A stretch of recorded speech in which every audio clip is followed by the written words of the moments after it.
Le mot tradition, c'est le mot transmission. On trouve aussi dans le mot Kabbalah, ce qui est reçu, ce qu'on a reçu.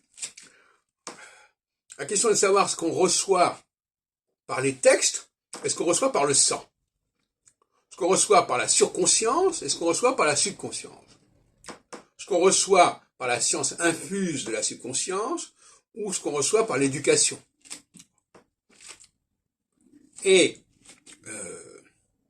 donc déjà, le mot tradition est souvent monopolisé, récupéré par les gens qui sont dans la surconscience, alors qu'en réalité, il y a aussi une tradition subconsciente.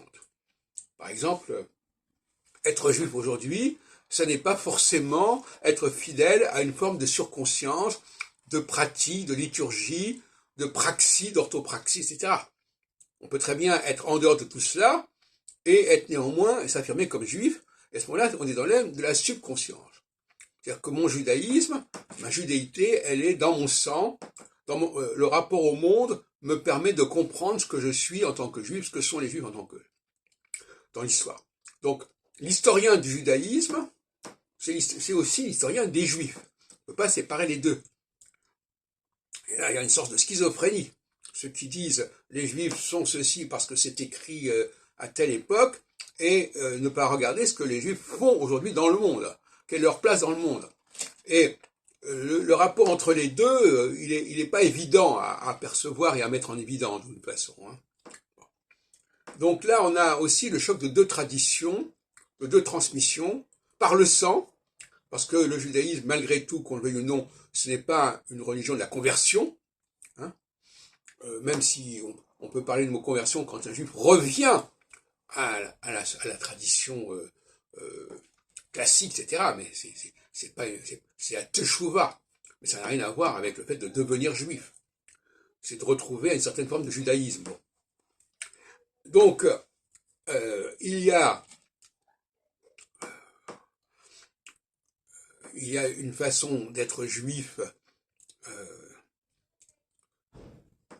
par l'observation de ce qu'on est dans le monde. Moi, par exemple, en ce qui me concerne, ma judéité, elle est liée à mon rôle dans la société. On s'aperçoit qu'on a un rôle particulier, qu'on a un destin particulier, qu'on a une cyclicité particulière, et ça n'est pas dicté par l'étude des textes.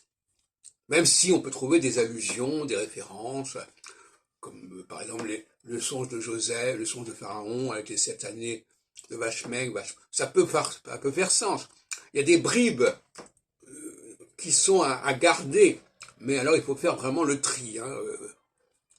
D'autant plus que ça a été récupéré, la Bible a été récupérée par les chrétiens, par les Israélites du royaume du Nord, le royaume de sécession, etc. Donc aujourd'hui, il ne faut absolument pas faire confiance à ce qu'on appelle le judaïsme. En tout cas, aux Écritures. C'est d'ailleurs la démarche du judaïsme laïque que j'ai représenté à une époque dans les années 90-2000, hein, à la fois au CERIJ et à LDJ, dans les fin des années 90 notamment. Eh bien voilà, bon bah,